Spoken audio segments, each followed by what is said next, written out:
시간에 이어서 계속 진행합니다.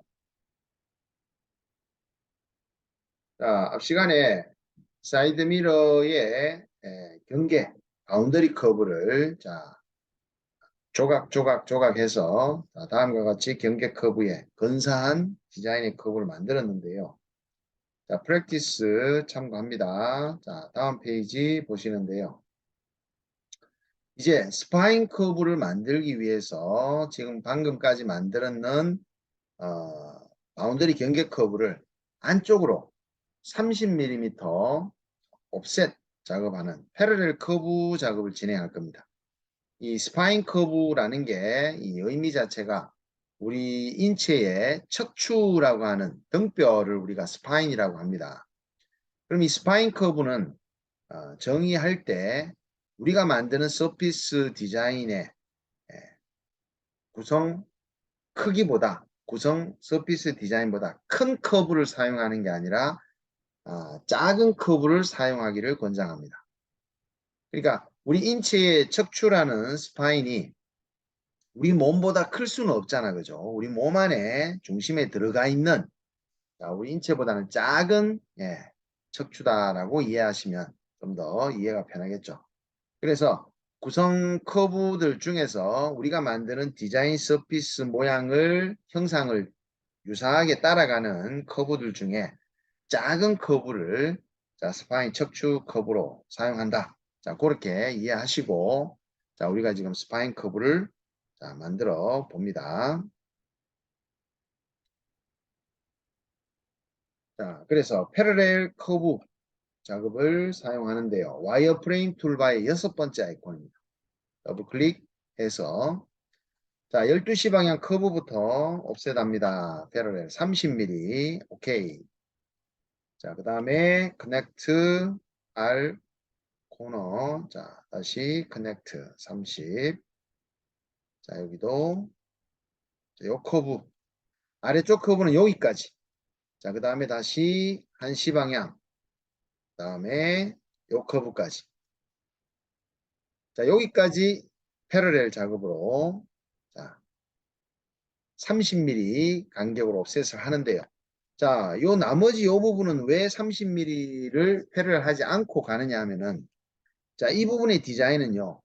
제가 앞 영상에서도 말씀드렸다시피 우리가 사이드 미러 디자인의 가장 이렇게 굴곡이 많은 부분입니다. 디자인이 시계 반대 방향으로 가다가 다시 시계 방향으로 디자인이 바뀌는 디자인이 좀 과격하게 이제 바뀌는 부분이라고 보시면 돼요. 나머지 부분들은 좀 완만하게 디자인이 스무스하게 흘러가는 데 반해 이 부분은 좀 디자인이 좀 많이 급격하게 변경되다 보니까 이 부분을 이 커브를 내가 30mm 패를 한다면 어떻게 나올지 이 바닥의 경계 커브를 상부도 똑같이 만들어야 된다라는 어떤 규정이 있는 게 아니기 때문에 이거는 우리가 눈에 보이는 디자인이죠. 물론 이게 이제 자동차가 달리는 데 있어서 어떤 속도를 더 빠르게 바람의 저항을 덜 받게 하기 위해서 디자인을 바닥에 있는 경계 커브가 똑같이 만들어야 되는 상황이라면 어쩔 수 없지만 그런 게 아니기 때문에 이쁘게 만들어야 되는 디자인의 의미이기 때문에 자, 지금 이 커브를 30mm를 옵셋을 진행하게 되면요. 자, 이렇게 연결은 되지만 다음에 직선 같은 경우는 30mm를 YZ 서포트로 진행하고 그 다음은 이게 30mm를 요 작은 요 연결된 커브 있죠. 이거 30mm를 할 수가 없는 상황이단 말이죠. There is no solution for this operation. 그래가 직선 구간은 안으로는 30mm가 이동될 수 있지만 이 부분은 30mm의 옵셋 작업이 안 되기 때문에 이 부분은 굳이 이렇게 옵셋을 하더라도 선이 일부가 또 떨어지는 부분이다 보니까 방금 이 부분은 제가 삭제를 하고요. 이 30mm씩 안으로 띄운 부분은 우리가 이 서피스 디자인의 스파인 커브로도 사용할 거지만 또 상부 서피스를 만들어가 이 디자인을 상부 서피스에 투영해가 내가 상부 서피스 디자인은 요 모양까지만 사용하겠다라고 잘라서 자 바깥쪽 부분들은 잘라 버릴 부분들이고 요 영역만 상부 디자인 면으로 자 쓰기 위한 자 목적의 커브입니다. 자 그래서 이 커브는 우리가 요 커브에서 아래쪽에 해당하는 포인트를 만들 거고 아래쪽에 해당하는 포인트는 오른쪽에 끝 포인트를 만들어서 커브를 연장을 하려고 합니다. 지금 프랙티스 상에서는 30mm까지 자, 옵셋 작업을 진행하고요. 자, 그 다음 작업은 익스트라폴레이트 작업으로 커브의 아래쪽 벌텍스를 사용해서 자, 바운더리를 아래쪽으로 100mm 그리고 커버처 곡률로 연장한다. 뭐 이런 식으로 되어 있는데 이 벌텍스라는 커브의 출발 시작점과 끝점의 까만색 점에 해당하는 벌텍스 포인트를 우리가 디자인을 하면서 사용을 해도 됩니다만은 그거보다 좀 더 안정적으로 가져가기 위해서 벌텍스가 아닌 제가 3D 포인트를 만들어서 한번 가져가 보는 걸로 진행하도록 하겠습니다. 와이어프레임 자 포인트 들어가 제가 커브를 선택하시면 자, 타입이 온 커브로 자동으로 잡히게 되고요. 그 중에서 자 화살표가 출발하는 이 방향에서 자 우리는 디스턴스가 아니라 레이쇼라고 비율을 맞춰주시고 0이라고 입력하게 되면 자 0이라고 입력을 해서 프리뷰하게 되면 아래쪽 출발점에 점이 하나 생성되겠죠. 자 이거는 이 커브의 길이를 자 비율로 봤을 때 출발 시점이 0 끝점이 1이 되는 자, 레이시오로 반드시 커브의 자 길이 변화에 상관없이 항상 시작되는 점을 자 내가 점을 만든 겁니다. 아래쪽에도 선택해서 자 아래쪽 경우에는 왼쪽에서 출발해서 오른쪽으로 자 방향성이 흘러가는 커브 고유의 방향이다 보니까 자 우리는 레이시오 비율을 1로 해서 프리뷰해 보시면 이제 오른쪽 끝점이 만들어지겠죠. 자 오케이 진행해 주시면 자 이렇게 커브의 비율상으로 시작점이 될지 끝점이 될지 이렇게 커브에 속해 있는 비율로서 3D 포인트를 두 개를 만들었습니다. 그래서 이제 아프레이션의 자 마지막 아이콘에 해당 익스트라폴레이트라는 연장하는 작업을 한번 진행해 보는데요. 자 먼저 위에 커브부터 자 바운드리라고 하는 의미는 커브를 연장하는 데 있어서 포인트가 되겠습니다. 그리고 연장되어지는 익스트라폴레이티드는 연장되어지는 게 이제 커브니까 커브를 찍어 주시면 되겠죠. 자, 이 익스트라폴레이트 기능은 커브만을 연장하는 작업만 되는 게 아니라 서페이스라는 요소도 연장할 수가 있습니다. 그럼 서페이스를 연장할 때는 바운더리가 바로 서페이스에 바로 경계 커브가 되겠고 그 다음에 익스트라폴레이티드는 연장되어지는 게 바로 서페이스 자체 객체가 되겠고요. 그래서 커브를 연장할 거냐 서피스를 연장할 거냐에 따라서 바운더리와 익스트라폴레이티드 객체가 달라진다라는 거 자 이해해 주시고 자 바운더리는 이제 커브니까 아래쪽 요 점을 찍고 연장되어지는 커브 자체를 선택해 주는데요. 타입 길이 자 되어 있고요. 우리가 연속을 continuity 연속 상태를 자 탄젠트가 아니라 곡률로 맞추도록 하겠습니다. 곡률. 그리고 길이를 100mm 정도로 길게 연장하는 걸로 하겠습니다. 자, 이 타입이라는 거는 길이로 맞출 거냐 아니면 내가 어떤 특정 엘리먼트까지 up to 엘리먼트로 맞출 거냐라는 의미가 되고 continuity라는 연속성은 우리가 탄젠트가 있고 커버처 곡률이 있는데요. 탄젠트는 앵글을 가지지 않는 제로 상태의 각도 앵글로 자, 이 익스트라폴레이트 연장에 있어서 연속성을 탄젠트로 연장한다는 것은 자, 이 끝점에 있어서 이 커브가 자, 연장되어지는 선의 길이가 직선 형태로 연장이 되어집니다. 직선 형태로. 그래서 이 기존의 커브와 연장되어지는 선과의 자, 연결 상태가 앵글이 없는 탄젠트 연속으로 잡힌다 뿐이지 이 연장되어진 이 커브 자체가 직선 형태라는 거죠. 탄젠트라는 의미는. 근데 곡률은 자, 이게 내가 커브 R 값을 가지는 커브였다면 그 R 값을 그대로 유지하면서 100mm가 더 연장이 됐다라고 보시면 됩니다. 지금은 탄젠트로 바꾸는 거와 곡률로 바꾸는 게 큰 변화가 없는 것 같지만 탄젠트 상태와 곡률 상태로 바꾸면 곡률 상태가 조금 더 왼쪽으로 조금 더 꺾일 겁니다. 그게 이제 이 기존의 커브 자체가 센터가 좌측편에 있기 때문에 그 센터 방향으로 R 커브를 만들다 보니까 자 조금 왼쪽으로 꺾이는 게 곡률 상태라고 보시면 되겠습니다. 자, 오케이 해주시고 아래쪽에 커브도 역시 포인트와 커브를 선택하는데 같은 방법으로 곡률로 100mm까지 연장한다. 여기서는 연속성을 탄젠트와 곡률로 비교를 해보면요. 확연히 눈에 자 구분이 될 만큼 비교가 될 겁니다. 탄젠트로 하면은 자 선이 아래쪽으로 확 내려와서 100mm 연장되는 거 보이시죠? 그리고 연장된 선은 요 기존의 원본의 커브와 선이 연결되는 시점은 앵글은 없지만 자 오리지널 커브는 센터가 위쪽에 있는 커브지만 R을 가지는 커브지만 연장되어진 선은 직선이라는 거예요. 탄젠트 연속으로 가게 되면. 근데 커브처로 바꾸게 되면 선 자체 연장되어진 것도 위로 살짝 들리면서 연장된 커브 자체도 센터점이 위쪽을 가리키면서 기존의 커브와 같은 속성의 곡률을 가지는 커브가 만들어진다는 뜻입니다.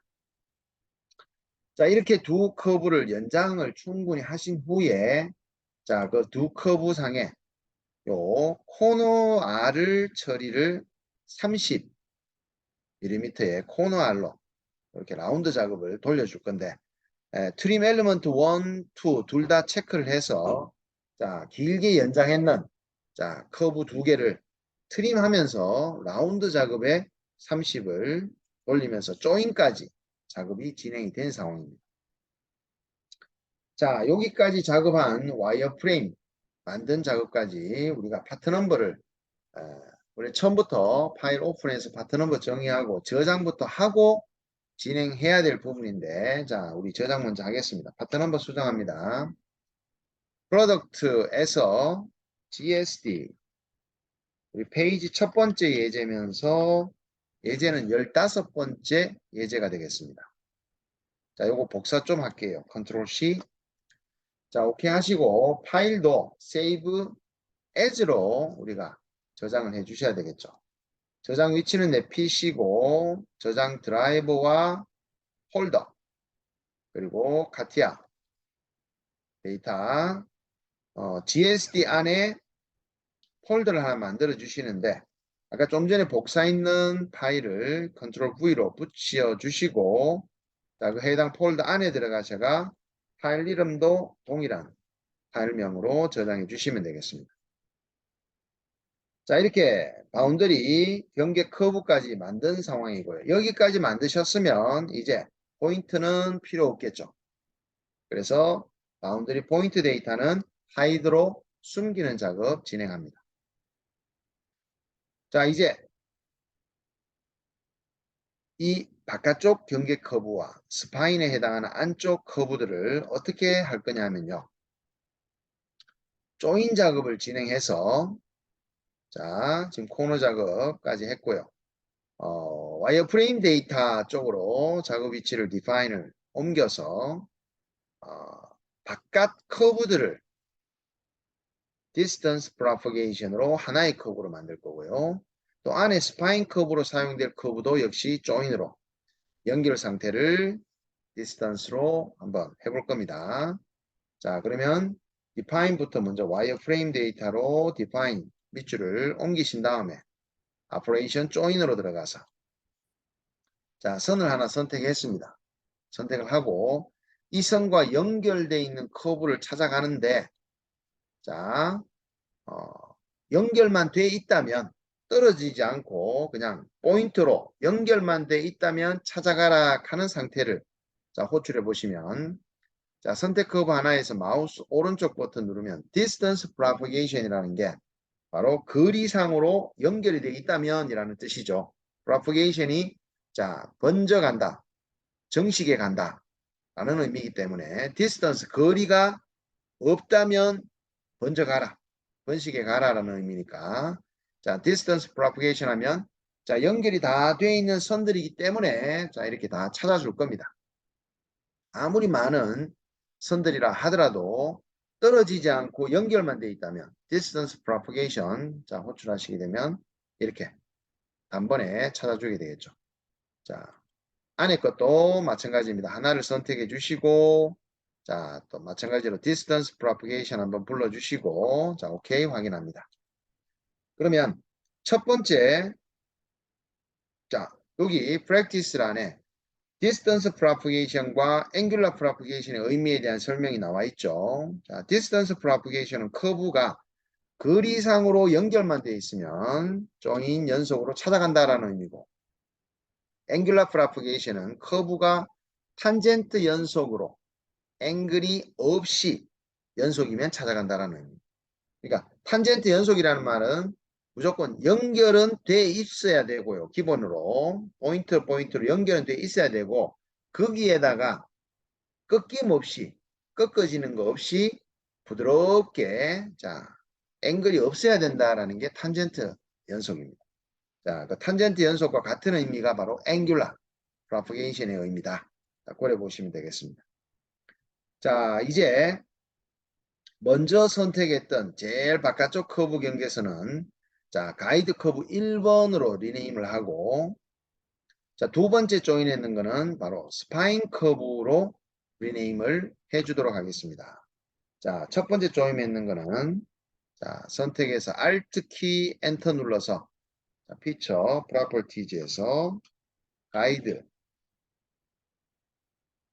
커브 01 이라고 이름을 지어주시고 두 번째 조인했는 거는 스파인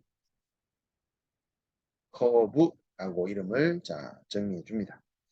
자, 여기까지 저장 한번 해 놓고 다음 작업부터가 서피스 작업이 진행될 건데요.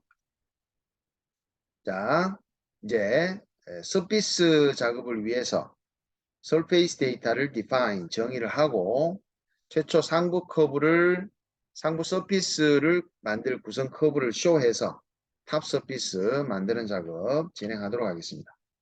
자, 서피스 데이터 밑줄 define 해주시고요. 아까 우리 숨겼던 탑 서피스의 구성 섹션 커브를 쇼합니다. 자, 이렇게 자, 지금 딱 서피스 만들 준비를 해 주시고요. 자, 여기 구성 포인트들은 필요가 없을 것 같고 자, 이제 시작합니다. 서피스 툴바 다섯 번째 아이콘이죠. 멀티 섹션 서피스라는 아이콘 자 찾아 들어가서 자 넘버 섹션 커브 개수는 밑에 거 아래쪽부터 하나 둘 셋 선택해 줍니다. 자 멀티 섹션 서피스라고 서피스를 딱 만드는 순간 자 우리 커브 구성 커브의 화살표 방향성이 고유의 방향성이 이렇게 또 나타납니다. 우리가 조인에서도 화살표의 방향성 확인할 수 있었고요. 또 우리가 익스트라폴레이션 아이콘 안에 들어가 보면 인버트 오리엔테이션이라는 아이콘으로도 화살표 방향을 확인하면서 방향성을 기본적으로 뒤집는 명령어가 있었는데요. 멀티 섹션 작업을 하다 보면은 자 서피스 구성 단면 커브를 선택하는 순간 바로 이 나타나는 화살표가 바로 커브의 고유의 방향성이다 라는 뜻입니다. 자, 모두 같은 방향을 흐르도록 커브를 스플라인을 만들었기 때문에 자, 방향성이 다 일치하죠. 프리뷰 한번 눌러보시고 오케이 확인합니다. 그럼 지금 이렇게 만들어진 서피스를 찾아가서 자, 요거는 탑 서페이스라고 이름을 자, 정해 주시고 자, 이 탑 서피스는 선택해서 컬러를 자, 반드시 정의를 해 주셔야 되겠죠. 자, 기존의 노란색 컬러가 아니라 기존의 서피스 디폴트 컬러가 아니라 다른 컬러로 바꿔 보시게 되면 우리가 만들어야 되는 비교 대상 파이널 사이드 미러와 비교해 보시면요. 상부면의 일부 면이 자, 두 가지 색으로 겹쳐져서 보여지죠. 물론 상부면이 완벽하게 지금 겹쳐지진 않았지만 일부 가운데 부분이 영역이 자, 우리가 만들어야 되는 결과물의 파이널 사이드 미러와 일치한다는 거 확인하셨고, 자, 여기서 이제 이 탑 서피스를 만들기 위한 탑 서피스 섹션 커브의 지오메트릭 셋은 숨기셔도 되고요. 메인 커브 바운더리라고 하는 여기도 이제 숨겨도 될 것 같죠. 포인트 데이터는 네, 마찬가지로 숨겨도 되고. 자, 다음 작업은 탑 서피스에 스프라인 커브라고 하는 우리가 30mm씩 패러렐 작업으로 이동해서 조인했는 커브 있죠. 그죠? 우리가 척추에 해당하는 스파인 커브를 자, 방금 만든 탑 서피스 상에 X축 방향 디렉션으로 해서 프로젝션 시킬 겁니다. 프로젝션. 자, 한번 진행해 봅니다. 자, 와이어프레임 툴바 프로젝션 네 번째 아이콘에 해당되는데요. 프로젝션으로 먼저 투영되어질 커브가 스파인으로 정해주시고 투영되어지는 서포트는 탑 서피스, 상부 서피스입니다. 자, 여기서 디렉션이 자, 이렇게 바라봤을 때 바닥의 스파인 커브와 자, 일치되는 자, 이 방향에서 봤을 때 바닥의 스파인 커브 모양과 일치되는 커브가 상부 서피스에 그대로 투영되게끔 하려면은 우측 컴파스 보시면 X 방향이 되겠죠. 자, 카티아에게 X 방향을 디렉션으로 정의하기 위한 평면을 지정할 때는 X 스펠링이 없는 YZ 평면이죠.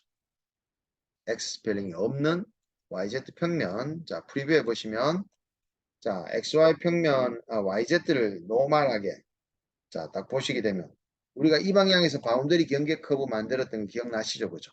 예, 그것처럼 자, 상부 서피스에 자, 커브가 스파인 커브 모양과 스케일 크기가 똑같은 커브가 이제 올라왔고요. 자, 지금 투영된 이 프로젝트 커브를 이름을 가이드 커브 2번으로 자, 만들 겁니다. 자, 2번으로 가이드 커브 자, 이름 네이밍해 주시고 그 커브로 상부 서피스를 이제 잘라가 안쪽만 남기는 걸로 지금 이 페이지 보시게 되면 그죠? 이 안쪽 영역만 지금 파이널 사이드 미러와 일치하고 나머지 바깥쪽은 서피스, 탑 서피스가 떠가 있죠. 그죠? 자, 그래서 이름을 먼저 바꿔보면 화살표 자, 위로 방향키 한번 눌러주시면 가이드 커브 1번을 찾아서 자, 2번으로 변경 좀 해주시고 바로 이제 오퍼레이션의 두 번째 아이콘인 스플리트로 이제 상부 서피스를 자르는 작업 들어갑니다. 스플리트. 자, 엘리먼트 투 컷입니다. 상부 서피스를 자르는데 투영된 자, 요 커브죠. 자, 남겨지는 쪽 방향이 불투명한 쪽입니다. 지금 보시게 되면 안쪽이 투명한 상태. 자, 어덜 사이드를 눌러 보셔가지고 노란색 결과물 상태가 우리가 파이널 사이드 미러와 이렇게 겹쳐지는 상태가 나오도록 오케이 해주시면 스플리트 잘려진 서피스 자 색깔 컬러 바꿨습니다. 자 이렇게 해서 이제 바깥쪽으로 돌아가는 사이드 쪽 경계 서피스를 만들어 보는데요. 그 작업이 바로 이제 메인 사이드 쪽에 스윕 서피스를 만드는 작업이 되겠습니다. 자, 이 사이드 미러 디자인의 자, 키 서피스 아이콘입니다. 자, 디자인 서피스가 되는데 바로 스윕의 세 번째 아이콘인데 들어가 보시면 자, 우리가 이 스윕 아이콘은 굉장히 많은 작업을 진행하실 수가 있게 되는데요. 이 프로파일 타입에 따라서 네 종류가 있습니다. 그 네 종류의 아이콘의 작업 방식을 제가 짧게나마 설명을 좀 드리겠습니다. 레퍼런스 데이터를 좀 숨길게요. 먼저 라인이라는 단면으로 지금 제가 디자인 서피스를 한번 보여드리면 자, 서브 타입을 투 리미츠로 두 개의 경계로 해서 라인 단면의 디자인을 한번 보여드리면요. 자, 바운더리 바닥에 있는 것 가이드 첫 번째, 투영된 가이드 두 번째로 해서 스파인은 가운데 바닥 척추에 있는 걸로. 자, 랭스 1, 랭스 2는 여기서는 가이드 커브 1번과 2번 잡았는 경계선보다도 여유분을 추가로 얼마만큼 더 가이드 경계선에서 더 뺄 거냐라는 부분입니다. 자, 프리뷰 눌러보시게 되면 자, 이런 식으로 자, 프로파일 단면 타입이 라인이라는 자, 아이콘으로 우리가 투리미츠로 만들어 본 디자인이 되겠습니다. 자, 이 디자인 자, 보시게 되면 여기에 해당 가이드 커브에 연결된 벌텍스 포인트가 여기 보이실 겁니다. 흰색 포인트 점들이 보이는데 그 흰색 포인트 점들이 선택 스파인 커브의 노멀한 평면으로 지금 스파인 커브는 안쪽에 해당하는 커브가 되는데요. 그 스파인 커브의 노멀한 평면을 무수히 많이 잡을 수 있지만 그 평면이 자 선택 가이드 커브 위아래의 벌텍스 점에 대해서 평면이 잡혔을 때 그 노멀한 평면으로 서피스 결과를 잘랐는 결과물이 바로 이 까만색 직선 형태다라는 뜻이 바로 이 프로파일 타입의 라인의 단면의 서피스가 만들어진 겁니다. 그러니까 이 아이콘이 라인 섹션 단면의 서피스가 만들어지는 게 자, 어떤 이유에서 이 아이콘을 쓰느냐라고 했을 때 자, 다시 보시면 스파인 커브입니다. 바닥의 스파인 커브에 자, 노멀한 평면을 무수히 많이 잡을 수 있을 겁니다. 자, 스파인 커브의 노멀한 평면을 무수히 많이 세워가지고 만들 수 있지만 그 평면, 노멀한 평면을 우리는 어디에만 만드느냐 하면은 자, 지금 가이드 커브 1번과 2번에 각각 자, 커브에 흰색 점들이 있죠. 지금 여기에 까만색 실선 부분의 단면들이 다 직선 형태인데 이게 만들어졌는 게 어느 위치에 다 만들어진 건지 보시면 다 흰색 벌텍스 점들 위치에 만들어졌잖아요. 그죠? 자, 그래서 그 흰색 벌텍스 점에 바로 스파인의 노멀한 평면을 그 위치에 만들었다라고 보시면 그 평면들이 지금 결과물 서피스를 자 평면으로 인터섹션 결과물을 만들었을 때 또는 잘랐을 때 그 단면 모양이 직선이라는 겁니다. 지금 제가 이 결과를 오케이 해서 만들어진 까만색 선의 결과물을 제가 하단 메저 아이템 메저 자요 버니어 캘리퍼스로 요 선을 찍었을 때 이 메저한 길이가 중요한 게 아니고요. 메저한 형상의 요소가 셀렉션에 보시면 라인이다라는 거예요. 라인 인 스윕 1이라고 되어 있죠. 자, 이 선을 찍어도 라인이라고 뜨죠. 모든 게 이 지금 까만색 선은 직선이라는 라인이라는 단면의 모양을 한다라는 의미라는 거죠. 자, 제가 더블 클릭해서 다시 다른 형태로 이제 가보겠는데요. 서브 타입 서클 단면으로 가면 two guides and radius라는 게 있습니다. 두 가이드. 역시 아까 우리 라인처럼 자, 밑에 가이드 하나, 그 다음에 가이드 커브 위에 거 하나. 지금 반지름을 제가 80으로 한번 잡아보겠습니다. 스파인은 우리가 역시 안에 있는 작은 스파인으로 프리뷰 눌러보겠습니다. 왜냐하면 이 경우에는 경우의 수가 또 몇 가지가 나올 수 있으니까 총 4가지입니다. 크게 두 커브를 지나가면서 도넛 모양을 만드는 자 디자인 하나. 자, next. 자, 우리가 지금 결과 만들어야 되는 이제 두 커브를 지나면서 볼록하게 자, 작게 돌아가는 자, 디자인의 커브 하나. 그 다음에 또 next 하면 이제 안으로 돌아가는 거 또 뭐 있겠죠. 그죠? 우리는 요 결과를 오케이 하면요.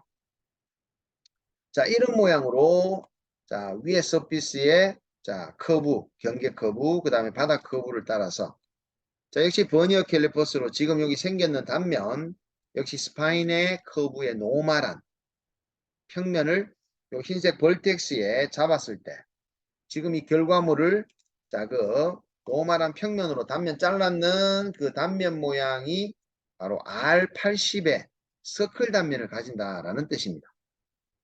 모두 이 구성 커브에 단면이 R80을 가질 겁니다. 모두 동일하죠. 그죠? 그게 이제 스파인, 척추 커브의 노멀한 평면으로 절단했을 때 이 결과물 서피스. 이해되시겠습니까? 그래서 스파인이 만들어지고 적용이 되면 서피스 결과물에 어떤 영향을 미칠 거냐라는 거를 지금 설명을 드린 겁니다. 서피스의 이 결의 단면이 자 스파인 커브에 의해서 결정이 되어진다. 자, 그렇게 이해하시면 됩니다.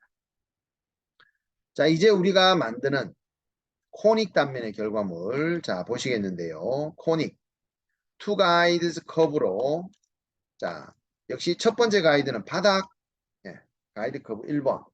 자, 여기에서 탄젠트 방향을 우리가 정해 주실 수가 있는데 지금 이 단면 바닥 커브에서는 방향성이 자, 자 위쪽이 X축 방향이거든요. X축 방향으로 나는 자 90도 간다 라고 하면 수직으로 올라가겠죠. 그게 90도입니다. 그런데 나는 90도로 올라가면은 자 이 플라스틱 사출물이라고 했을 때 금형에서 빠지는 각도가 드래프트 9배가 안 나오죠. 그래서 저는 87도 정도의 자 3도 정도만 안으로 꺾이는 각도로 지금 정하도록 할게요.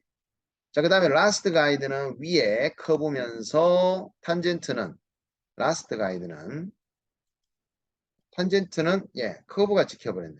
자, 다시요. 첫 번째 가이드 커브 탄젠트는 X 방향의 노멀한 YZ 평면을 찍어주시고요. 그래서 X 방향으로 87도.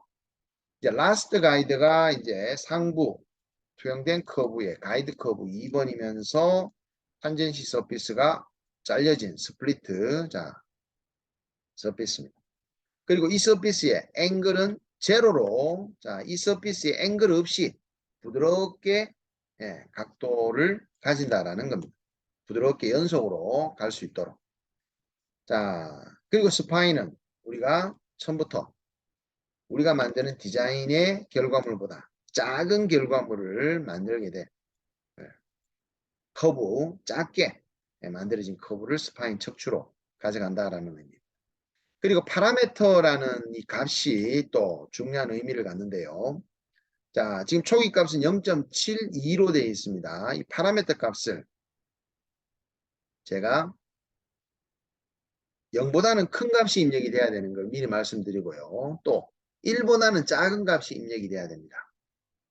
자, P 값의 범위가 그렇다는 거죠. 0보다는 크고 1보다는 작은 값이 입력이 되는데 이 P 값이 0.5가 됐을 때 프리뷰 한번 눌러보면요.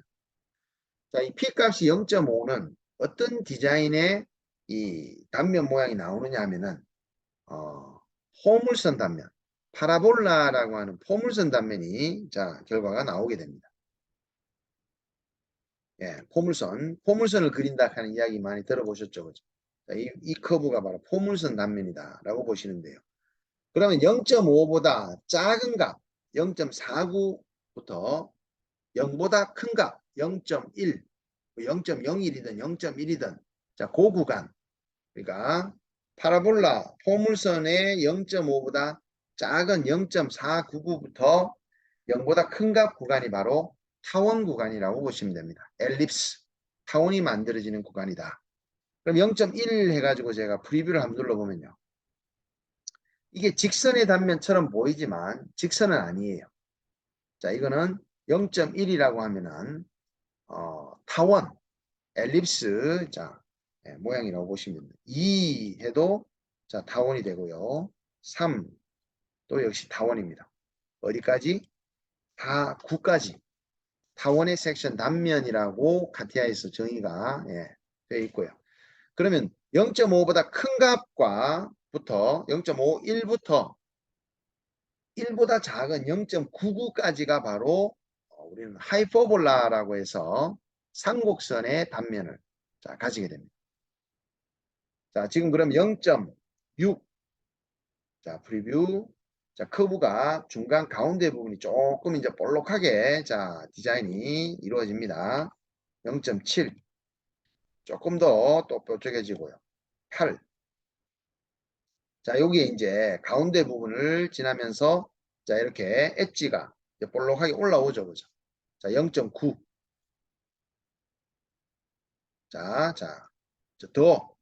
자, 이렇게 볼록한 엣지가 살아난 부분이죠. 우리가 엣지 있게라는 이야기 한번 들어보셨다시피. 자, 그럼 0.99라고 해버리면, 자, 여기 보시게 되면,